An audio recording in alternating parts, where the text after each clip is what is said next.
episode 226 Block Talks, we speak with Helen Disney, founder and CEO of Unblocked, who talks about what it takes to educate the UK community on blockchain. I'm your host, Mauricio Magaldi, and this is Block Drops, your weekly digest on blockchain for business.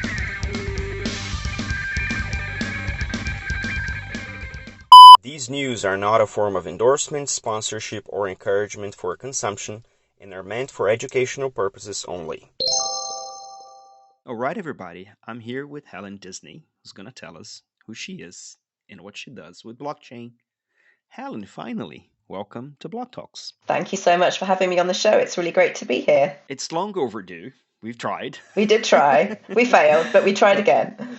Life happens. That's it. But let's start from the beginning. How did you find crypto, or how did crypto find you? What's your Helen Disney superhero origin story in crypto? So I would say that crypto definitely found me. I had a previous career that was nothing to do with finance or technology. I worked for around 10 to 15 years in public policy think tanks, and also as a journalist, as an editorial writer at the Times and other newspapers. And I ran my first business, which was a network linking up research organisations across Europe to share policy ideas. And I guess around the end of 2013, I'd taken a break from that and wound up my first business, and I was kind of trying to decide what to do next. A friend approached me and said, "What do you know about Bitcoin?" And at that stage, I really didn't know anything about Bitcoin. I think I'd probably read one or two articles about it in the press. Had no idea really what it was about, but I was quite intrigued by it. And she said, "Well, I've got this opportunity to run this kind of first major Bitcoin conference in Europe, and I need someone to help me if I get this gig. Do you want to work on this event with me?" I had a lot of background in running events and in kind of, I guess, bringing new ideas into the public debate, and I thought, well, why not? What's the worst thing that could happen? As it turned out, the worst thing that could happen was I'd have another decade of a new career in the cryptocurrency and blockchain world. But that was how it all started, really. So the Bitcoin Foundation hired us to run Bitcoin 2014, which was a major conference in Amsterdam. And through that event, I got to meet some of the early developers, some of the early entrepreneurs. I mean, back then, Coinbase was still a startup. Blockchain.com was a startup, pretty much. There were a few Bitcoin ATMs, some mining companies. It was the early stage companies in the industry. And we actually also ran the first ever blockchain awards, I think, where we had some music created through the sound of transactions pinging on the blockchain. So that was our awards music. So it was a very cool experience. I met some amazing people, some quite crazy people, some visionary people. So it was the full gamut of the people that you meet in the crypto world, I think. And from there, I then thought, well, there's something going on here in society that I need to get more involved in. So over time, that led to me running a business that's more dedicated to the blockchain world. Obviously, breaking into the industry through the front door is unusual, and you did it. But that's not enough to keep people around. So what kept you around? Was it the people, the opportunity, the novelty, or the new ethos? What were the combination of things that ultimately held you back into the industry? Well, I think that event was so interesting because there was this huge excitement about what was going on, the people there. You'll see this in many crypto events that you go to. There's a passion, there's a kind of almost like religious fervor for Bitcoin and cryptocurrency and what it can do for the world. And so, first of all, I was very kind of intrigued by how passionate everybody was. And I thought, why are people so into this? So that was one thing. I think also, obviously there were techies there were developers, there were the early kind of open source programmers and things like that. But there were also quite a few people who'd come a long way, people who'd come over from Silicon Valley as early stage tech investors. There were some lawyers, there were some politicians, not very many, but there were some kind of, I guess, public intellectuals who were starting to think about, what this was about. And I also thought that was really interesting. Obviously you're going to have all the people in baseball caps and all the kind of tech developers. It's a tech conference. But the fact that there were also these other people there who were maybe from the world I was more familiar with at the time, some journalists, some lawyers, some politicians, some kind of mainstream business people. I thought, well, what are they doing here for this Bitcoin thing? Isn't this just about kind of transferring money? And it's not really about anything else other than it's great, that you can send money abroad peer to peer and you can, help people maybe who pay a lot of money on their remittance charges, these kind of examples. But then I sort of started to see, oh, well, actually, there's other things here. Once I sort of understood that there was the underlying blockchain underneath Bitcoin and that also had these enterprise use cases, then I started to think, okay, well, there's more to this than just the money transfer part. The money transfer part is very interesting, but there's this whole kind of wider sort of world of decentralized technology, and that could transform healthcare, it could transform supply chains, it could transform, creative industries, it could transform many different things. So I started to kind of almost collect up examples of where this was actually starting to be used in real world examples, partly so I could just explain it to, friends, family, former colleagues who really couldn't understand why I'd kind of dropped out of what was a seemingly respectable career and gone over to the crazy world of crypto, and they thought I was hanging out with the kind of drug dealers and money launderers and people on the dark web. So I needed to kind of find some good examples to show people that what I'm doing is not bonkers. So I kind of started doing that, and I ended up working after the conference for the Bitcoin Foundation as their kind of outreach person in London. So a lot of my time was simply going around explaining to people, who wanted a speaker for a conference or who, were interested in partnerships. Okay, well, what is Bitcoin? What is blockchain? Like, what are these things on the most basic level? How can we find examples or analogies to explain this really simply to people? So I kind of turned into this sort of, I guess, blockchain educator or translator. And I have a background in languages. I did a languages degree. Um, so I guess, the translating part was kind of coming through in terms of rather than translating a foreign language, I was translating what is a foreign language to many people, which is new technology. And it's something that most people struggle to get their head around. I relate a lot to the education stuff. That's what prompted me to start the show. I don't know, 2019. But you've seen even a longer arc, and I've been in the industry for 12 years. You've been a little longer than me.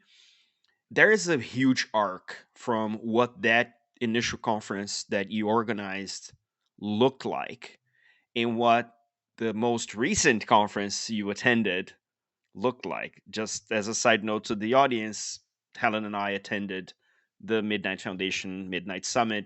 We're recording this in November. This is about a week ago. The people on the stage, both in the original conference that you did and the one that you attended, were probably dramatically different. Not only who they are, but their backgrounds and their agendas. They differ quite a lot. What do you reckon is attributable in the change of scenery and the change of speaking or talking heads we're seeing? And that's one example. I'm not singling that one conference out. This is across the board.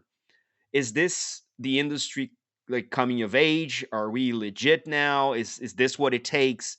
And how far off will that take us from the original ethos from your original conference? How do you reconcile all of that? Yeah, well, I guess there's a lot to unpack there. I mean, number one, it is a very different lineup of people from 2014 to now. I mean, I think from the speakers um, at the original conference, with no offense to anyone that was there, probably the only person that was kind of from a mainstream company at the time would have been the CEO of Overstock, who was a well-known, commercial CEO.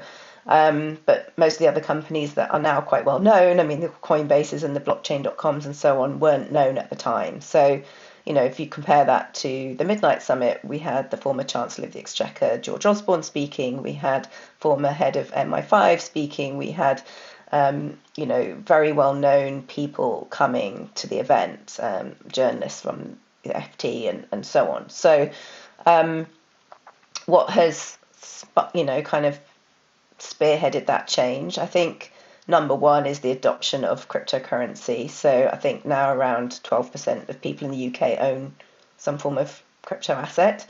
So people have started using this stuff, playing with it, just trying it out, even if they just bought, a small amount of Bitcoin, £50 worth or something, or another cryptocurrency, and they started just, downloading digital wallets and playing with these things and seeing what they are.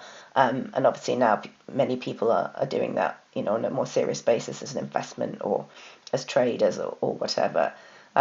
So, just people being curious and trying things out is one thing. I think obviously also as time has gone on, my old world and the world of tech have converged more. So when I first started doing this, there weren't really any trade associations that interacted with policymakers.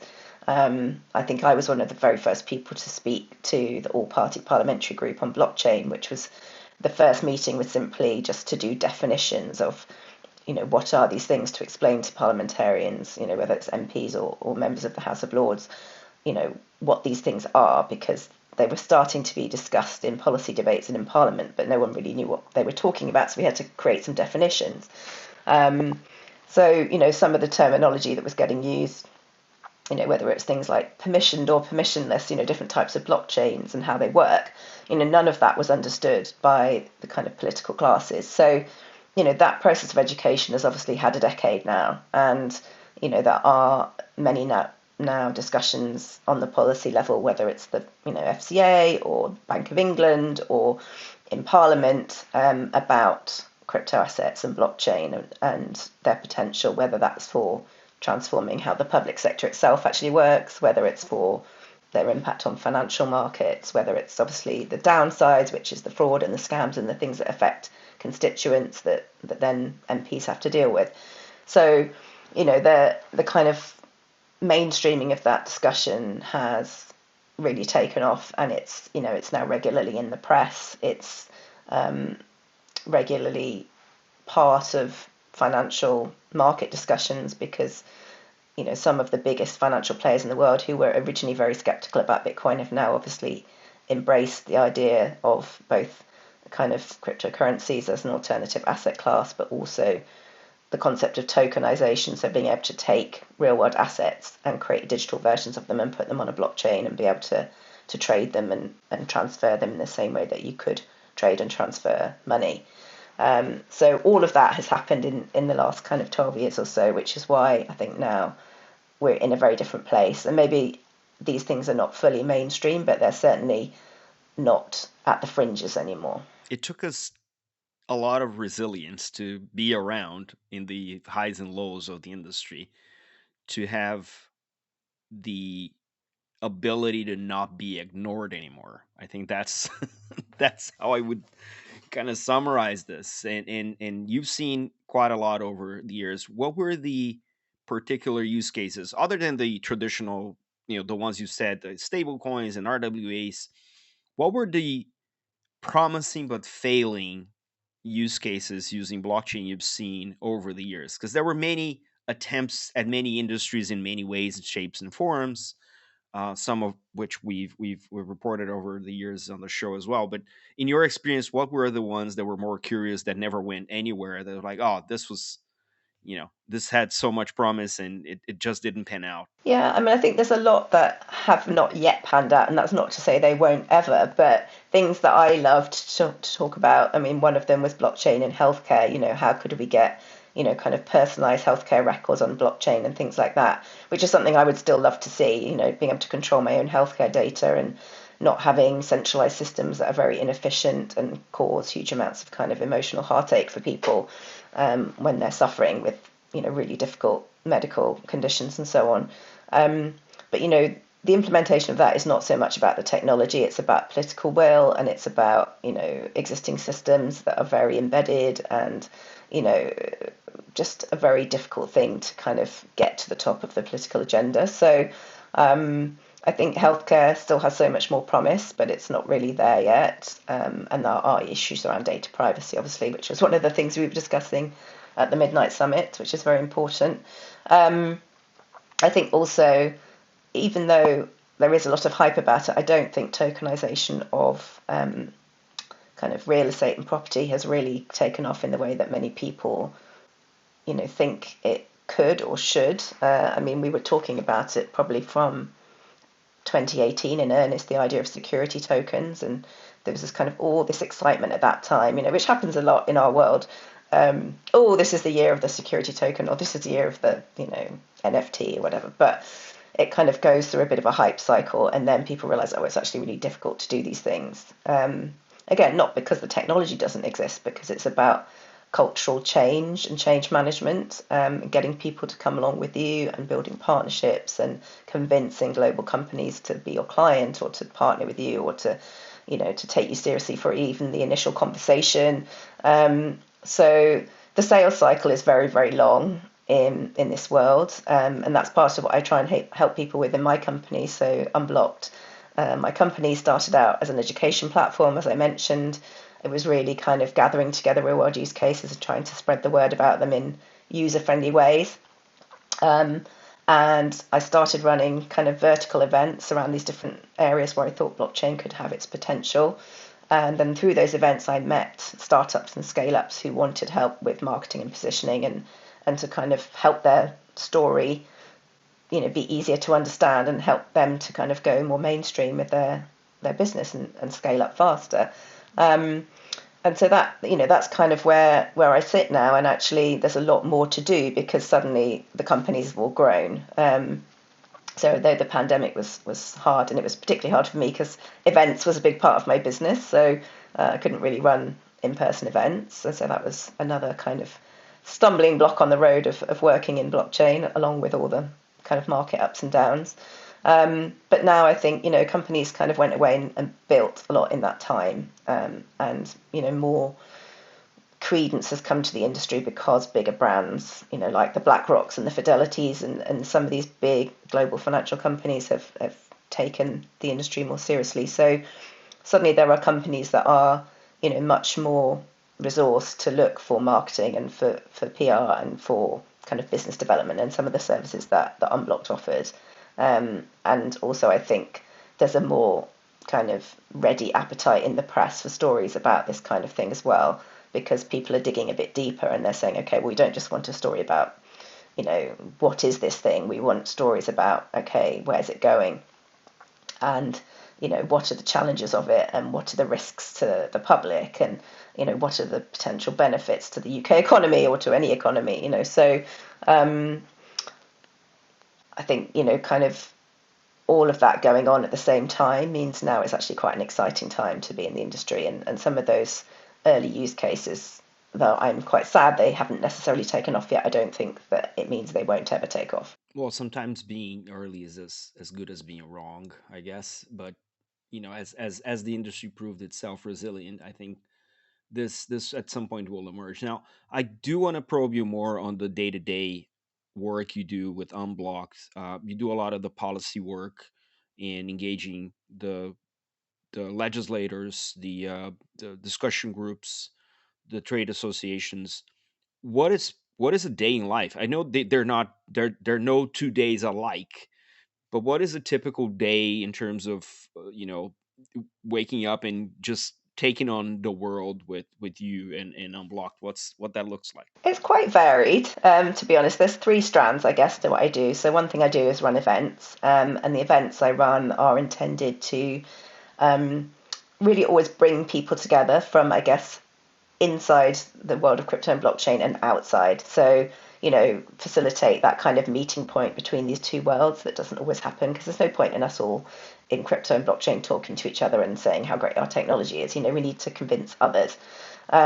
So, Pop the bubble. yeah, so at least a few times a year I'm running a full day conference. Last year I launched the first dedicated stablecoin conference in the UK, to try and get people interested in new forms of digital money and all of the growth that's happening there, which spans a whole lot of different things: payments, remittances, um, you know, use in tokenization, and all kinds of other examples. And it's spreading particularly fast in emerging markets like Latin America and Africa and so on, because of currency volatility there. So that's one big area of my work. The other area is kind of being a sort of outsourced CMO for companies where they're relatively small startups, but they're growing fast and they don't have the bandwidth necessarily to take on a full-time chief marketing officer, but they want somebody to help them create content that's specialized And obviously, not a lot of people know all of the ins and outs of this kind of unusual world that we work in. So they may be very good writers or they may be very good content creators, but they don't necessarily know the nuances that you need to know to work with some of these companies. So I create a lot of content. So that could be blogs, podcasts like this one, infographics, reports, all kinds of different ways of trying to educate people and get people interested in what these companies are doing. And do it. I try and do it in a sort of lively way and in a fun way, hopefully as well. Although I have to say I have worked on some projects that were in no way fun. And then the third part is more the press side. So building relationships with journalists, getting them interested in stories about the industry, trying to get them to cover press releases when companies have big announcements. So it's a mixture of all those things. So a lot of the time I'm at my desk writing, and I love writing, but I'm also out and about meeting people or organising things. And I try to meet a lot of people as well, because in order to do a good event, you need to be able to kind of do the intellectual matchmaking and bring the right people together and make that kind of magic on stage with people kind of talking in an interesting way with diverse viewpoints. So I don't just want to have the same speakers all the time. So I'm always looking for new people to bring on the stage who can provide a different perspective and who are specialised in different areas. So I kind of have this, I guess, sort of Rolodex in my head of people where I think, oh yeah, okay, it'd be great to bring together, that digital identity person with that person who's interested in data as an asset class, or whatever it is, and then try and sort of meld those people together in a conference. And I think that's one of the things that people tell me they enjoy about my event. I do have to ask you about what the hell is going on with the UK, because I moved to the UK 3 years ago. There was a huge promise of the UK becoming the global capital of Web3. We had a hallmark move by A16Z Crypto opening their only international office in the UK. 2 years later, they packed their bags and went back to the US with the change in administration over there. And even though there was a change in administration in the UK as well, we haven't seen the same appetite by the legislators or the regulators to create a more compelling reason for people to come to the UK and work in this industry and help the UK craft this industry and honor that ambition of becoming the global capital of Web3. What is going on, and what has to happen for the UK to finally get into that position of being in the room, not at the table yet, but at least in the room when the conversation is, yes, there is enough support for builders, creators, entrepreneurs, smart people to come in and make their home in the UK while helping to build the industry in the country that is ideally what the country was promising to become back in 22. Um, what happened and what still has to happen for that to be true? Yeah, I mean, I think it's a shame that we have kind of been so slow to build on the initial progress. Um, the UK still has a lot of strengths. I think, we've got common law, we've got a great financial centre, we've got a great lot of talent here, we've got great universities. So we have all this potential. So it's not all negative. But I think, over the past few years, I guess, well, probably 6 years or so since the pandemic, I think, we've had Brexit, which has sort of taken over the political discussion. Then we had a pandemic, and we've also got the economic aftermath of that and of other kind of macroeconomic things that are going on around the world, war in Ukraine, Middle East crisis and so on, and the impact of tariffs and all of these big things that are going on. So I think, unfortunately, the crypto discussion has sort of dropped down the priority list behind a lot of other topics that are really dominating the political landscape in the UK. We need to get a move on, because I think we have a moment to grab, and we're almost, losing that moment.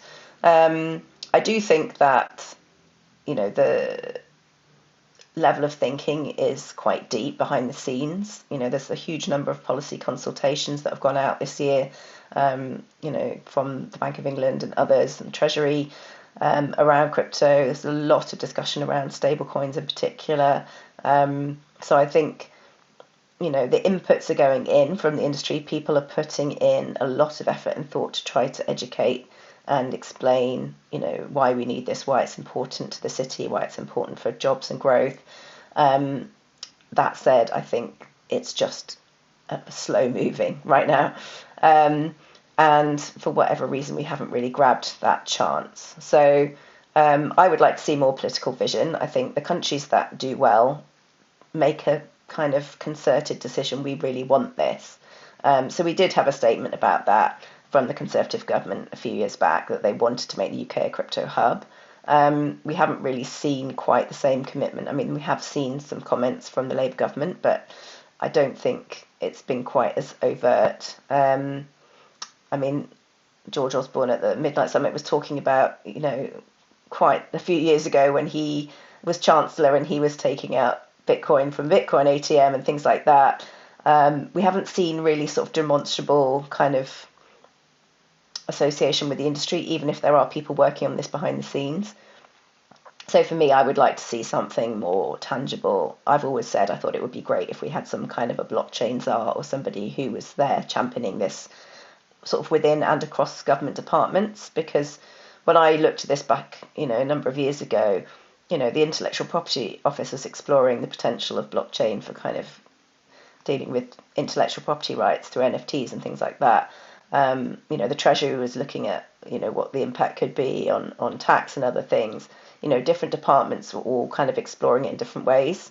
But there was never sort of any joining up between those departments. And I mean, I think it was Tony Blair who used to talk about joined up government, which is a bit of an oxymoron because the incentives are not always there for departments to cooperate with each other. They have separate budgets and they have separate priorities. But if the Cabinet Office, for example, did have some kind of initiative for cross collaboration between different government departments or different policy making bodies, I think we could see a much greater prioritization of this. And you need to do the internal education because civil servants move around all the time and not all of them know about Web3 or blockchain or crypto. So again, it's that education process. And obviously every time the government changes, you kind of have to start all over again.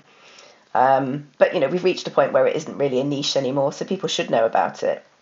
And I think the US appointed, a crypto czar as someone that was very respected from the financial world. And, I think that has been good for kind of bipartisan discussion. And obviously we've had Genius Act and we've potentially got clarity coming through. So we've got kind of, different kind of bills and sort of policy decisions coming from the US, which is sending quite a strong signal to other markets. Okay, you need to bump this up the agenda. So in between that and obviously the huge progress happening in the Middle East and in Asia, I think the UK kind of needs to wake up and sort of smell the coffee, really. Smell the tokenized coffee. That's very quotable.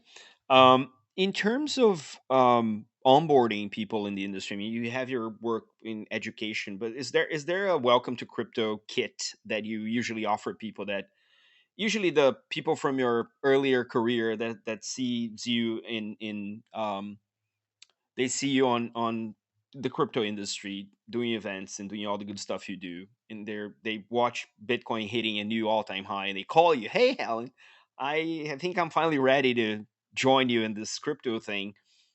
Does that happen? And when that does happen, what is your like welcome, day one to crypto for these people? It takes a lot of different forms. There's quite a few books over the years that I've recommended to people. It kind of shifts and changes because the tech moves on, but various kind of books and primers that I've recommended to people just about learning about Bitcoin or learning about blockchain use cases and things like that. So I used to have a kind of list of those resources on my website.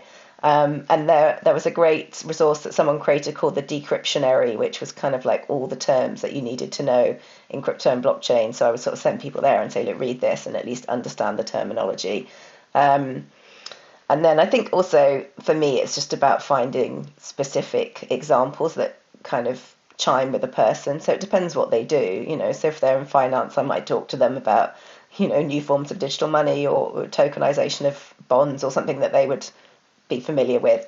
If they're in healthcare, I might talk to them about using blockchain for clinical trials data, so I try and kind of bring it to the person and what their knowledge is and match up that, because there are so many different examples and you can really confuse people by talking about everything at once. So those are some of the things. And sometimes, people just come to me and go, oh God, I bought this crypto and like, do you think it's worth anything? And like, I can't figure out how to move it around in this app. And I don't know, I don't give people financial advice. I never give people financial advice about crypto. However, I do help them if they don't understand like how to transfer crypto out of their wallet into their bank account, or they just don't understand how the app works, So one of my friends calls me Crypto Helen, and she says, oh, where's Crypto Helen? I've done something with my app again, and I need to, so we're sitting in the pub, and I'm trying to help her, just withdraw some money to her bank account or something from her app. So, yeah, it's all those things really. I think just also being accessible and friendly about it. There's an element of, sometimes with any new technology, it's sort of like people who know about it, they kind of talk in this way and they don't want to really explain what it is. And, especially from a female perspective, it's quite a male dominated world. So people are like, oh God, I'm supposed to know what this is and I don't. So I can't ask my stupid questions and I can't look like an idiot, or I'm going to get intimidated by some guy, crypto bro telling me this, that and the other, and I don't understand what he's talking about. So, I kind of try to be the sort of anti-crypto bro in terms of, obviously I'm not a bro, but also just, there isn't any stupid question, right? If you've done something, we've all done stupid things, try and play with crypto. We've probably sent some money somewhere and did it wrong and lost some money, along the way, or, we forgot to, the pass key or the phrase or whatever, there's lots of things that you need to know. So just kind of showing people, look, these are the things you need to know to be safe, and these are the things you should think about in order to be, not losing your money, and at least learn those basic things. And if you can do that, then you can go to another level and you can start buying an NFT, or you can start, doing DeFi trading or whatever. But don't do those things unless you know the basics about how to open a wallet and how to keep your money safe and how to preserve your, your seed phrase, and how to, have secure custody and these kind of things. So I just think those entry level things are what I want people to know, so that they, they don't lose any money at all, and they shouldn't be losing any money if they're educating themselves well. Yeah, I had a guest here who said that the risk of the innovation should be the risk of the innovator, not of the people using the innovation. And I totally subscribe to that. And we also need to do a better job at that. Now, it's an industry that works nonstop. The blockchains don't ever sleep. How do you keep yourself healthy and sane in an industry that just happens to work 24/7? Yeah, it's a tough one. I think you can, when I first got into this, you can, they say go down the rabbit hole, right? So you can read so many articles and get drawn into so many debates, and crypto Twitter or crypto X is going off on some tangent, and, you can get sucked into the controversies and the hype and everything. I guess because I've been doing it long enough now, I sort of try and tune out the noise to some extent. I'm hopefully relatively healthy in my habits, so I do yoga and I run and I swim, and I sort of try and maintain those kind of day-to-day habits as much as I can.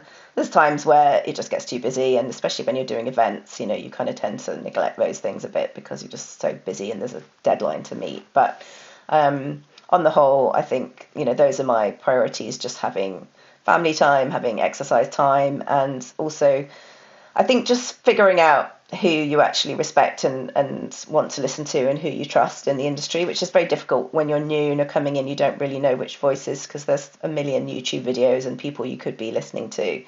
So how do you know whose information is valid?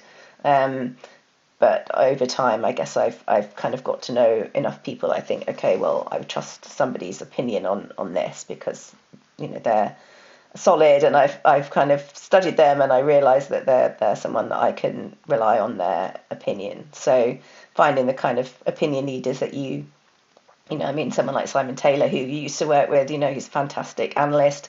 He's always got something original to say. He used to work in banking. He's got a good pedigree. So, you can look at someone like that, or other people that have written books in the industry and say, okay, these people really know what they're talking about. Or if they don't know what they're talking about, they'll say they don't know what they're talking about. And that's probably one good way to find a route through the noise is just find two or three people that you think, okay, are really solid, and just see what they have to say on things. And who they're also talking to, more especially, because usually these people attract same caliber of people to, resonate and discuss and have highly uh, high quality debates. So absolutely. Um, as an industry, what do you think we need to fix? One thing that we need to fix before working another 10, 20 years and realizing we did not fix that one thing, and then we ended up in the same place. What is that one thing, and why? For me, I still think it's user experience. I think we spend so much time talking about the tech and all our buzzwords. And, I would like to just be able to pick up an app or give it to a friend or a family member and say, look, this is a really good thing where you can do X, Y, and Z better than you could before. And you don't need to know it's crypto or blockchain or Web3 or NFT or stablecoin or any of these words. You just say, look, this is X company.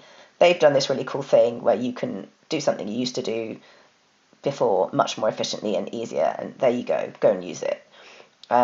That for me still isn't really there. There's still so much to unpick, even getting into these apps. I'm downloading new apps all the time, trying out new stuff in the crypto and blockchain world. It's very, very rare that I open one. I just think, oh, yeah, that was just totally easy. And I could show that to anybody and they would know what to do with it. UX, yeah, it's one of the three things that I do feel, and I think we've come a long way.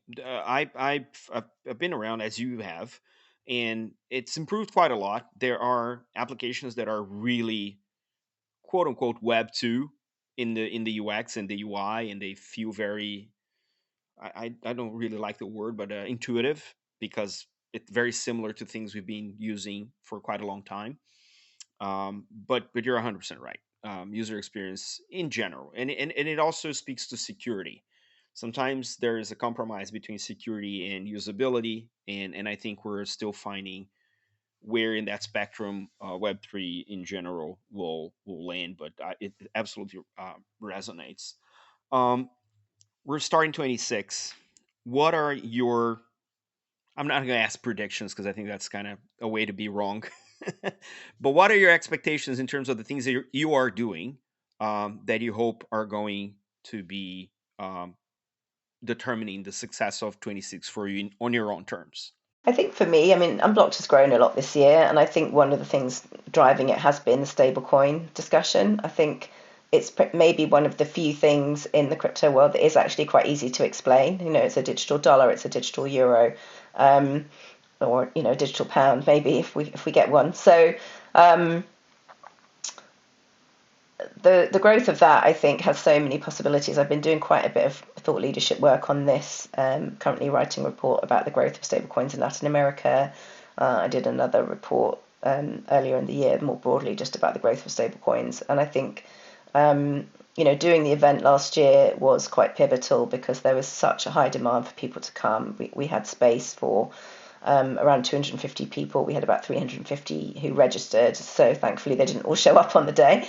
Otherwise, we would have been a bit packed. But I'm repeating that event in July, and I'm looking forward to seeing how much has changed in the space of a year, because I think it's moved on from just the sort of educational side of what are stablecoins and what can we do with them to now, things really, really taking off. So, we talked before about remittances and foreign exchange and that kind of thing, but also the use of stablecoins in treasury, in obviously being able to settle real world assets. If we have tokenized real world assets, we need a settlement mechanism. So there are a lot of different areas where I think stablecoins are going to grow on the institutional finance side. Obviously, they've been very popular on the retail side, but I think now the institutional kind of side of it will grow. So that's a big one for me. I think the other thing is also just being able to kind of grow the business more now, because I think, I had to build Unblocked back after the pandemic because we, as I say, couldn't run any events, and that was one of our major revenue streams. So it's taken a certain amount of time to come back from that, and to build up new clients and to kind of explain what the value proposition is, because it's broadened out into much more of a content creation agency, not just an events business, which it was at the beginning. It was actually called Unblocked Events at the beginning, and I changed the name to Unblocked because it was more than just events. So yeah, being able to kind of build on that basis now, having had a very good year, to be able to serve more clients, really, because a lot of people are coming now with different requests, and as a small agency, it's just about how we can actually grow that and be able to do more with it. There's only a certain number of hours in the day, so for me, as you said, it's difficult to get balance sometimes because I'm juggling a lot of different balls in the air, and I have a family as well. So trying to bring in some more support so that I can service more clients. Awesome. So here's to growth. And how can people get in touch with you and Unblocked to get all the good stuff that you're doing? So Unblocked is on LinkedIn. I'm on LinkedIn, so you can always find me there. I'm also on X. And otherwise, I think my email address or the company email address is on the website. So it's un-blocked.co.uk. You can go there and find me. And we're actually, because we've been around for 10 years, we're actually launching a new website next year. So we're going to have some new stuff on there as well, which will be fun. Sweet. Helen, looking forward to seeing you again in an event in the city. Thank you so much for having me. See you next time. Thank you.